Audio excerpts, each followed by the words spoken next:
कार्रवाई के निर्देश, कहा लव जिहाद के दोषियों पर होगी कड़ी कार्रवाई।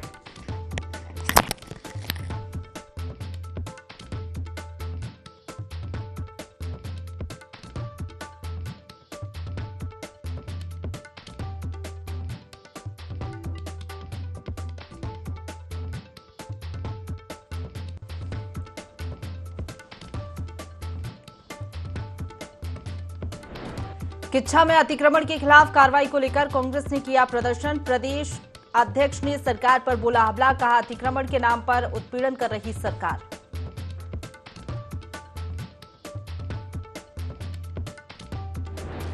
बीजेपी सरकार में दायित्व बंटवारे की सूची सोशल मीडिया पर हुई वायरल। पार्टी ने लिस्ट को बताया फर्जी, कहा शरारती तत्वों ने सरकार को बदनाम करने की कोशिश की।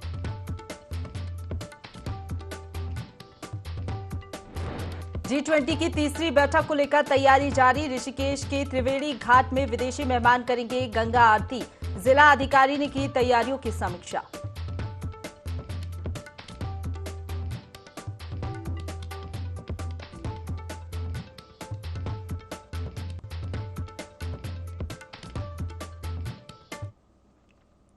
नमस्कार, देवभूमि लाइव देख रहे हैं आप। आपके साथ मैं हूं प्रशंसा। बुलेटिन की शुरुआत करेंगे देहरादून की खबर के साथ, जहां सीएम पुष्कर सिंह धामी का बड़ा बयान सामने आया। प्रदेश में लव और लैंड जिहाद बर्दाश्त नहीं किया जाएगा, किसी भी तरह के जिहाद पर बड़ी कार्रवाई होगी। डीजीपी अशोक कुमार को सीएम धामी के साफ निर्देश हैं, कड़ी से कड़ी कार्रवाई की जाए। तो देहरादून से ये बड़ी खबर बता रहे हैं, सीएम पुष्कर सिंह धामी का बड़ा बयान सामने आया। प्रदेश में लव और लैंड जिहाद बर्दाश्त नहीं किया जाएगा, किसी भी तरह के जिहाद पर बड़ी कार्रवाई होगी। ये बयान आया है सीएम पुष्कर सिंह धामी का। डीजीपी अशोक कुमार को सीएम धामी ने साफ निर्देश दिए हैं कि कड़ी से कड़ी कार्रवाई की जाए। तो देहरादून से ये खबर बता रहे हैं, सीएम पुष्कर सिंह धामी का बड़ा बयान सामने आया है। प्रदेश में लव और लैंड जिहाद को लेकर उन्होंने कहा कि ये सब कुछ बर्दाश्त नहीं किया जाएगा। प्रदेश में किसी भी तरह की जिहाद पर बड़ी कार्रवाई होगी। डीजीपी अशोक कुमार को सीएम धामी के साफ निर्देश है कि कड़ी से कड़ी कार्रवाई की जाए।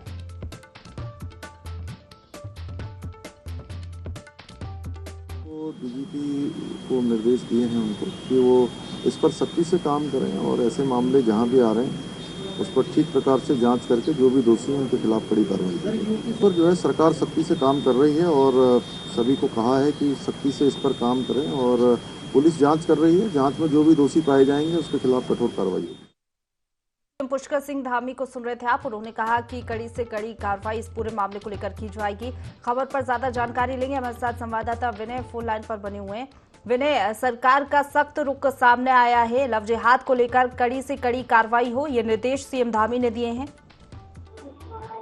जी बिल्कुल, देखिए जिस तरह से उत्तराखंड में एक के बाद एक आ रहे जो लव जिहाद के मामले हैं उनको लेकर सरकार और पुलिस की जो नींद है वो एक तरह से यहाँ पर उड़ी हुई है और लगातार लव जिहाद के मामलों में हो रही वृद्धि में जो कानून व्यवस्था है उस पर भी यहाँ पर सवालिया निशान खड़े हो रहे हैं। साथ ही साथ आपको बता दें कि हालांकि जो मुख्यमंत्री पुष्कर सिंह धामी है, डीजीपी को उन्होंने यहाँ पे इन मामलों में सख्ती से जांच करने के निर्देश भी दिए हैं और साथ ही ये भी कहा है कि ये गंभीर विषय है जिस पर राज्य सरकार सख्ती से काम कर रही है और डीजीपी को निर्देश दे दिए गए हैं कि किस तरह से मामलों में निष्पक्ष जांच करनी है। मुख्यमंत्री ने साथ ही साथ ये भी यहाँ पर क्लियर किया है कि लव जिहाद के मामलों में जो भी दोषी यहाँ पर पाया जाएगा उसके खिलाफ राज्य सरकार जो है सख्त से सख्त कार्रवाई करेगी, किसी को भी यहाँ पर जो है बख्शा नहीं जाएगा।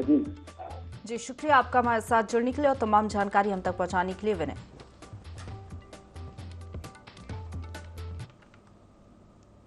खबरों में आगे बढ़ेंगे, जहां मुख्यमंत्री पुष्कर सिंह धामी को यूं ही धाकर धामी नहीं कहा जाता। थराली विधानसभा में सीएम धामी ने करोड़ों की योजनाओं की सौगात दी। दरअसल सीएम धामी शहीद भवानी दत्त जोशी स्मृति मेले में पहुंचे थे। उन्होंने शहीद भवानी दत्त जोशी के स्मारक पर श्रद्धा सुमन अर्पित किए। इसके बाद कार्यक्रम स्थल पर शहीद सैनिकों के परिजनों को सम्मानित किया। मुख्यमंत्री धामी ने कहा कि चुनाव से पहले वे बीजेपी के लिए वोट जुटाने थराली आए थे और कुछ वादे उन्होंने थराली की जनता से किए थे। वादे के मुताबिक बीजेपी विधायक भूपाल राम टमटा ने 17 बिंदुओं की मांग पत्र पर मुहर लगाकर उसे अमली जामा भी पहनाया है।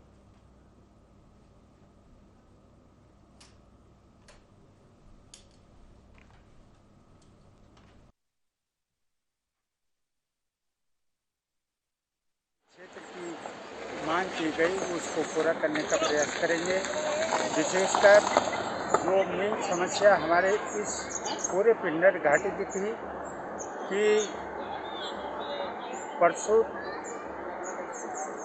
महिलाओं को दूर दूर जाना पड़ता था, उसके लिए उन्होंने जो है कि यहाँ पे अल्ट्रासाउंड और उप चिकित्सालय की घोषणा की, जिससे कि पूरे क्षेत्र की जनता उत्साहित और खुश। उप जिला चिकित्सालय जो है कर्णप्रयाग में दो एक जिला चिकित्सालय एक उप जिला चिकित्सालय बना गया, तो वो जो शिफ्ट होगा वो कर्णप्रयाग वाला जो उप जिला चिकित्सालय है वो शायद यहाँ शिफ्ट होगा। तो मैं बहुत बहुत बधाई देता हूँ माननीय विधायक जी को, माननीय प्रभारी मंत्री जो स्वास्थ्य मंत्री हैं और माननीय मुख्यमंत्री जी को बहुत बहुत बधाई देता हूँ। जो हमारी समस्याएं थी, जो हमारी योजनाएं थी, जो विकास के हमारे कार्य थे, उनको मैंने माननीय मुख्यमंत्री जी के समक्ष रखा है। इससे पूर्व माननीय मुख्यमंत्री जी ने 7 घोषणाएं मेरी जो पारित की है वो अभी गतिमान चल रही है और मुझे भरोसा है कि माननीय मुख्यमंत्री जी का स्नेह मेरी विधानसभा पर, मेरी विधानसभा के क्षेत्रवासियों पर है। मेरे क्षेत्र की देवतुल्य जनता, जनप्रतिनिधिगण सब आए थे, मैं सब लोगों का हृदय से धन्यवाद और आभार करना चाहता हूँ। आज ये बहुत बड़ी मांग, बहुत बड़ी समस्या का माननीय मुख्यमंत्री जी ने समाधान निकाला है। मैं इसके लिए माननीय मुख्यमंत्री जी का भूरी प्रशंसा और कोटि कोटि धन्यवाद करना।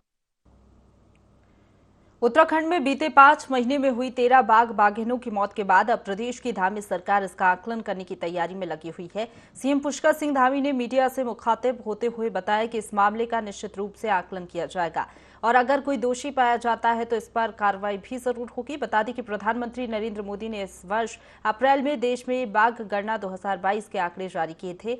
उसमें पिछले 4 वर्षों से बाघों की संख्या में 6.7% की बढ़ोतरी दिखाई गई है।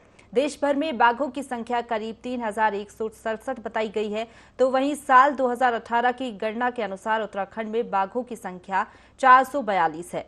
हालांकि राष्ट्रीय बाघ संरक्षण प्राधिकरण की ओर से जारी आंकड़ों के अनुसार देश भर में इस साल बीते 5 महीने में कुल 76 बाघों की मौत हुई है। इनमें 12 बाघ केवल उत्तराखंड में मारे गए हैं।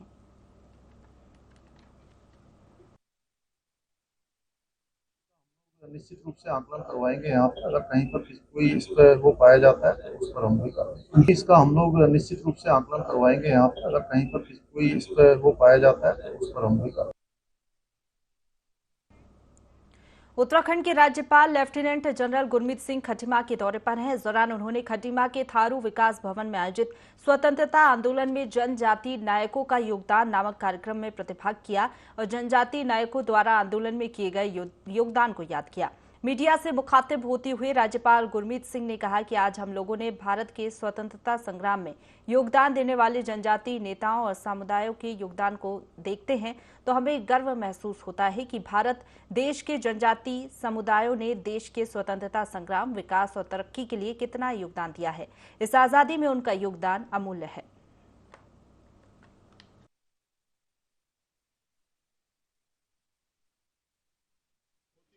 का महसूस हो रहा है कि भारत की स्वतंत्रता संग्राम के अंदर में जनजातियों ने किस प्रकार योगदान किया और उनके नेताओं ने और हर एक जनजाति के समाज के समुदाय ने जिस प्रकार से ये जो आज़ादी हमको मिली है उनका बहुत बड़ा संयोग। जो हमारे जनजाति समाज हैं भारत के, उन्होंने किस प्रकार से हमारे भारत के विकास में, समृद्धि में और हमारे भारत के स्वतंत्रता संग्राम में उन्होंने क्या किया।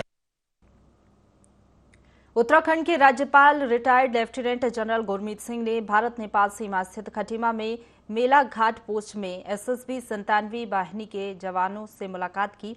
राज्यपाल ने यहां सुरक्षा बलों के जवानों से मिलकर उनकी कुशल क्षमता जानी। साथ ही आपको बता दें, जवानों का हौसला भी बढ़ाया। उन्होंने बनवसा में 3 साल के अपने सेवा काल की यादों को भी जवानों से साझा किया। राज्यपाल ने कहा कि विषम परिस्थितियों में हमारे जवानों ने निस्वार्थ सेवा भाव से अपने कर्तव्यों का निर्वहन किया है। इन जवानों के समर्पण और कर्तव्य निष्ठा पर हम सभी को गर्व है। राज्यपाल ने कहा कि इस सीमा क्षेत्र में एक अलग चुनौती है। यहाँ जवानों को अपने इंटेलिजेंट नेटवर्क को और अधिक बढ़ाकर अलर्ट रहना चाहिए। हुआ है कि हमारे एसएसबी के जो अधिकारीगण हैं, जवान हैं, जो महिला मेंबर्स हैं, वो अपने आप में एक अलग स्टैंडर्ड थी। मैंने तो पूरा जीवन फौज के अंदर में बिताया है, इसके अलावा बनबसा टनकपुर में भी 3 साल नौकरी किया है। 96-99 मैं इस इलाके को जानता हूं और मुझे गर्व है कि एसएसबी अपने आप में एक बहुत शक्तिशाली फोर्स है और ये सिक्योरिटी फोर्स भारत की बहुत सेवा कर रही है। कांग्रेस उपाध्यक्ष मथुरा दत्त जोशी ने फोर्टिफाइड चावल को लेकर प्रेस कॉन्फ्रेंस की। इस दौरान उन्होंने केंद्र सरकार पर जमकर निशाना साधा। उन्होंने कहा कि प्रधानमंत्री असफल पायलट प्रोजेक्ट चला रहे हैं जिससे जनता का नुकसान हो रहा है। उन्होंने कहा कि सरकार आयरन फोर्टिफाइड चावल के नाम से आर्टिफिशियल चावल बना रही है। इसके अलावा आईसीएमआर की रिपोर्ट के अनुसार फोर्टिफाइड चावल पर भी संदेह जताया गया है। उन्होंने कहा कि इस चावल में 20 mg आयरन मौजूद है। कांग्रेस ने चावल की विस्तृत जांच की अपील भी की है।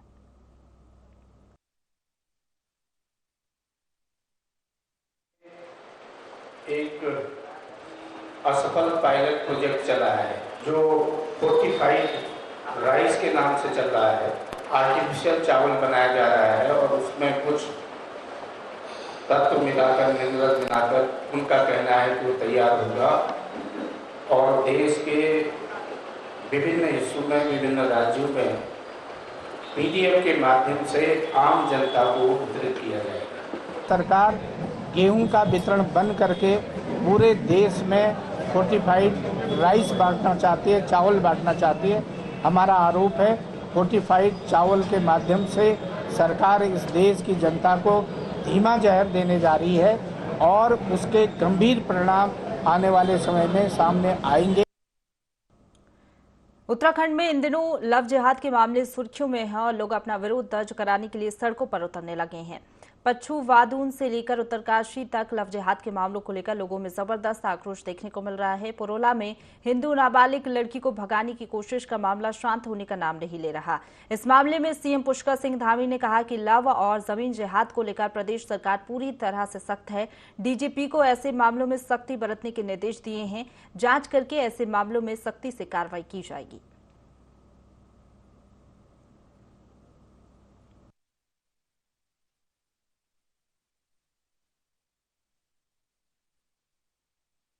पुलिस को, डीजीपी को निर्देश दिए हैं उनको कि वो इस पर सख्ती से काम करें और ऐसे मामले जहां भी आ रहे हैं उस पर ठीक प्रकार से जांच करके जो भी दोषी हैं उनके खिलाफ कड़ी कार्रवाई करें। इस पर जो है सरकार सख्ती से काम कर रही है और सभी को कहा है कि सख्ती से इस पर काम करें और पुलिस जांच कर रही है। जांच में जो भी दोषी पाए जाएंगे उसके खिलाफ कठोर कार्रवाई होगी।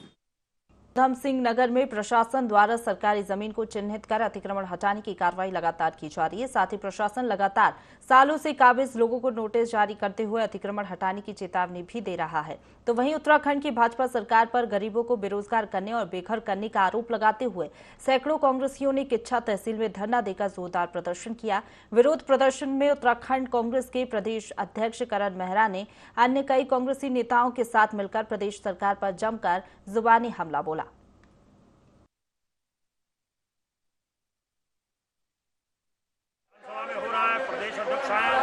में आया हूं मैं, कार्यक्रम हो रहा है और जो अतिक्रमण हट रहा है पूरे प्रदेश के अंदर, उस अभियान को मैंने शुरुआत की है।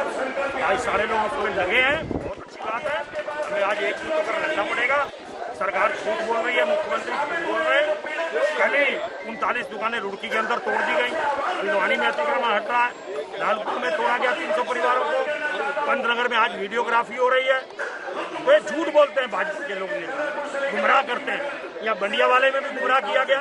50 साल, 60 साल, 70 साल से जो लोग नशे में थे उनके घर तोड़े गए हैं। आज दूध पीते बच्चों को लोग सड़क के किनारे पेड़ के नीचे बैठे हुए हैं। 80-80, 90-90 साल के बुजुर्ग खटिया लगा के खुले आसमान के नीचे सोने के लिए मजबूर हैं। सरकार को चाहिए था कि गरीबों को पहले कहीं बसाने की व्यवस्था करते, उसके बाद अतिक्रमण तोड़ते। ये होता रहा है, लेकिन पिछली सरकारों ने गरीबों को बसाने का काम किया, वहीं इस सरकार गरीबों को उजाड़ने का काम करी है। और ये सीधा सीधा खुला उल्लंघन है 2006 के हमारा जो वन अधिकार अधिनियम है उसका भी उल्लंघन है।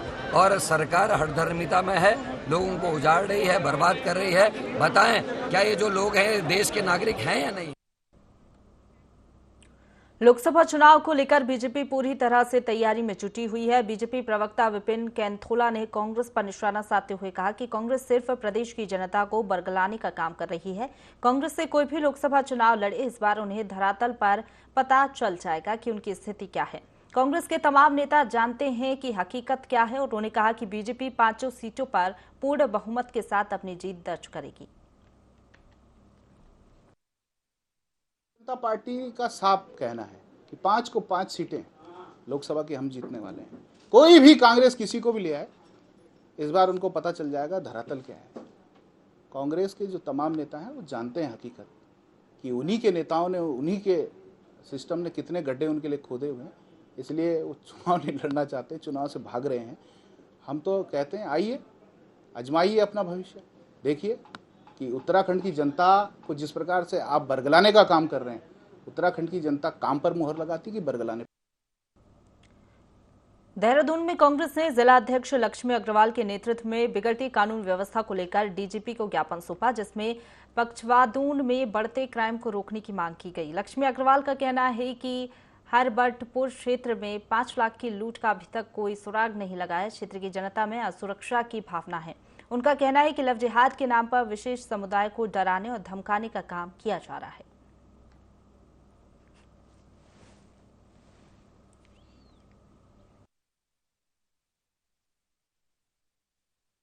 महीनों से जो लगातार पशुधन में जो कानून व्यवस्था बिल्कुल चरमरा रखी है, आम आदमी का कानून से भरोसा उठ रहा है। अभी दिन दहाड़े 15 दिन बीतने के बाद भी जो दिन दहाड़े किसान से, गरीब किसान से जो लूट हुई थी 5 लाख की, उस पर पुलिस अभी तक कोई सुराग नहीं लगा पाई। मतलब 15 दिन बीत जाने के बाद भी पुलिस के हाथ अभी तक उस पर खाली है। लव जिहाद का जो ये मामला हमारे पशुधन में आजकल जो है एक विशेष समुदाय को लेकर वहाँ पे जो डराने का काम सत्ता पक्ष के लोग और वहाँ के जो संगठन, उनसे जुड़े जो संगठन है वो दबाने का काम करें। लव जिहाद के नाम पे अब हम कहते हैं जो अपराधियों से निश्चित दंडित किया जाना चाहिए, उस पर कार्रवाई करनी चाहिए, लेकिन उनकी आड़ में एक दल विशेष को डराने, धमकाने, प्रताड़ित करने का जो काम पशुधन में चल रहा है वो सरासर गलत है। उत्तराखंड बीजेपी में पिछले 24 घंटे के भीतर दायित्व बंटवारे की सूची खूब वायरल हो रही है, जो पूरी तरीके से फर्जी बताई जा रही है। बीजेपी प्रदेश प्रवक्ता विपिन केंथोला ने कहा कि सरकार की तरफ से अभी किसी भी प्रकार का कोई दायित्व आवंटन नहीं हुआ है और जो सोशल मीडिया पर सूची वायरल हो रही है वह किसी शरारती तत्व की बनाई सूची है, जिसका पार्टी को समर्थन नहीं करती। साथ ही आपको बता दें, बीजेपी प्रदेश प्रवक्ता ने कहा कि धामी सरकार में जल्द ही दायित्व का आवंटन होगा और उसकी सूची बाकायदा सरकार की तरफ से जारी की जाएगी।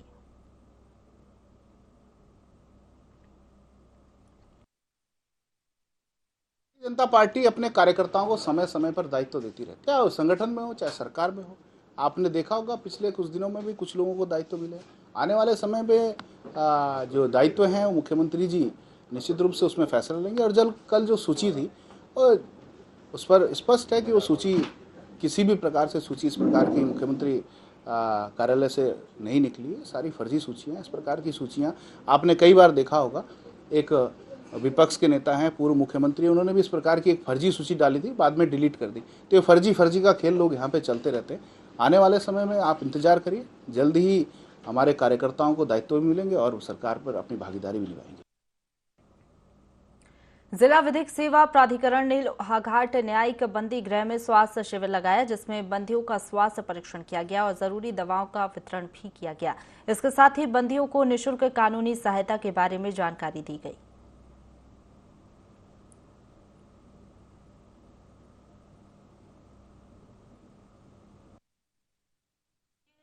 राज्य विधिक सेवा प्राधिकरण की ओर से निर्देश थे कि हम लोग जेलों में मेडिकल कैंप ऑर्गेनाइज करवाएं स्वास्थ्य विभाग के सहयोग से, ताकि कैदियों के जब तक का उनका टेन्योर है यहाँ रहने का या उनकी सजा का अवधि है तो उनका स्वास्थ्य ठीक रह सके। तो इसी के अनुपालन में हम लोगों के द्वारा स्वास्थ्य विभाग के सहयोग से आज यहाँ पे स्वास्थ्य शिविर का आयोजन किया गया। मन की बात प्रोग्राम में प्रधानमंत्री नरेंद्र मोदी ने अक्सर ग्राम पंचायत को डिजिटल बनाने की बात कही है, जिसके तहत उत्तरकाशी के डूंडा विकासखंड के गेवला गांव के प्रधान और ग्रामीणों ने गांव को पूर्णतः डिजिटल किया। इस गांव में ग्रामीणों के लिए डिजिटल लाइब्रेरी, सीएससी सेंटर और छात्रों के लिए स्मार्ट क्लासरूम बनवाया गया है। वहीं ग्राम प्रधान का कहना है कि कोचिंग के लिए गांव के युवा अक्सर देहरादून जाने को मजबूर हो जाते थे, जिस वजह से उन्हें बड़ा आर्थिक बोझ उठाना पड़ता था, जिसके लिए उन्होंने गांव में ही अब डिजिटल लाइब्रेरी की स्थापना की है ताकि उन्हें बाहर न जाना पड़े। प्रधान जी को हम अपनी ओर से बहुत बहुत धन्यवाद देना चाहते हैं, क्योंकि उन्होंने हमारे लिए बहुत सहयोग किया है और यहाँ लाइब्रेरी खोली है हमारे लिए, ताकि अभी हमारे गांव में बहुत सारे बच्चे हैं जो दूर दराज यहाँ से हमारे दूर पड़ता है कोचिंग के लिए, और जहाँ किताबें उपलब्ध नहीं हो पाती है पढ़ने के लिए, तो इन्होंने हमारे लिए बहुत अच्छा सा साधन एक लाइब्रेरी के रूप में यहाँ बनाया हुआ है, जो अब यहाँ बहुत सारे बच्चे आते हैं और पढ़ते हैं, और हम यहाँ ये लाइब्रेरी दिन रात खुली है। जिन अभावों में हमने अपनी पठन पाठन किया वो शायद अब जो नए बच्चे हैं उनको नहीं झेलना पड़ रहा है। वो इसलिए कि जो यहाँ पर जो ये पुस्तकालय है, इस पुस्तकालय में बहुत उच्च क्वालिटी के जो कंप्यूटर हैं उनको बच्चे डील कर रहे हैं, और जो किताबों के सेक्शन बन रखे हैं, विभिन्न प्रकार की अलमारियों के विभिन्न प्रकार के खाने हैं, जो वो सारे खाने यूटेट से लेकर सीटेट से लेकर IAS PCS engineering, even army की जो सैनिक की जो जनरल ड्यूटी की भर्ती होती है उसकी पुस्तकें भी यहाँ पर उपलब्ध हैं, B.Ed की पुस्तकें यहाँ पर उपलब्ध हैं। और एक छोटे से गांव में इतनी सारी चीज़ों का होना अपने आप में बहुत बड़ी बात है। और दूसरा, जिस प्रकार से यहाँ पे स्मार्ट क्लास के रूप में भी हम सब इसको यूज करते हैं, तो एक अपने आप में एक सपना जैसा था जो इस गांव के जो प्रधान जी श्रीमान रजवार जी ने इसको साकार करके दिखाया। लाइब्रेरी के बारे में डिस्कस किया तो सर मेरा एक सपना था कि अपने गांव के बच्चों को कुछ यूनिक से चीज़ दूँ, तो मुझे लाइब्रेरी से बेस्ट कुछ नहीं लगा। यहाँ के क्षेत्र के बच्चे सारे मैक्सिमम माइग्रेट करते थे, कोई देहरादून जा रहा है एजुकेशन के लिए, कुछ उत्तरकाशी जा रहे हैं, तो हर जगह प्लान हो रहा था। तो मैंने सोचा क्यों ना इन बच्चों को एक जगह पर कंट्रोल किया जाए, और इसके लिए लाइब्रेरी से बेस्ट कोई साधन नहीं था। तो आज ये लाइब्रेरी आप देख रहे होंगे, ये सब मेरा और मेरे गांव वालों के अथक प्रयास से हुआ है। रामनगर रेंज के ज्वाला वन में अवैध रूप से पेड़ों की कटाई पर वन विभाग ने बड़ी कार्रवाई करते हुए फॉरेस्ट गार्ड को निलंबित कर दिया है, जबकि वन दरोगा को कार्यालय में अटैच कर सस्पेंड करने की कार्रवाई की जा रही है। बता दें कि ज्वाला वन में वन कर्मचारियों और अधिकारियों की मिली भगत से अवैध कटान किया जा रहा था।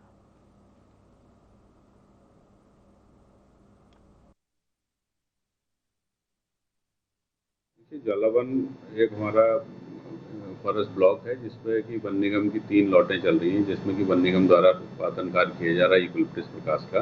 वहीं पर बार बार शिकायत आ रही थी कि जो अवैध रूप से वहाँ पेड़ काटे जा रहे हैं, तो उस पर हमारे द्वारा तत्काल कार्रवाई करते हुए एक टीम बना करके वहाँ जांच कराई गई। तो उसमें वन निगम के कुछ प्लॉटों में ऐसा पता चला कि वहाँ पर जो लोकल कम्युनिटी है बगल में आबादी के पास वाले, उनके द्वारा जो अवैध पातन किया गया था, तो उसमें उस अवैध पातन को देखते हुए तत्काल कार्रवाई करते हुए जो संबंधित फॉरेस्ट गार्ड और जो वहाँ का जो फॉरेस्टर है उनके खिलाफ कार्रवाई की गई है। तो ये जांच में ये किसी और की भी लापरवाही या और उसकी मिलीभगत अगर किसी के सामने आती है तो निश्चित तौर पर कार्रवाई होगी। किसी भी परिस्थिति में अवैध पातन और अवैध खनन और ये अन्य तरह की घटनाएं यहाँ पर बर्दाश्त नहीं की जाएगी। इसी के साथ बुलेटिन में फिलहाल इतना ही। खबरों का सिलसिला लगातार जारी है, आप बने रहिए हमारे साथ।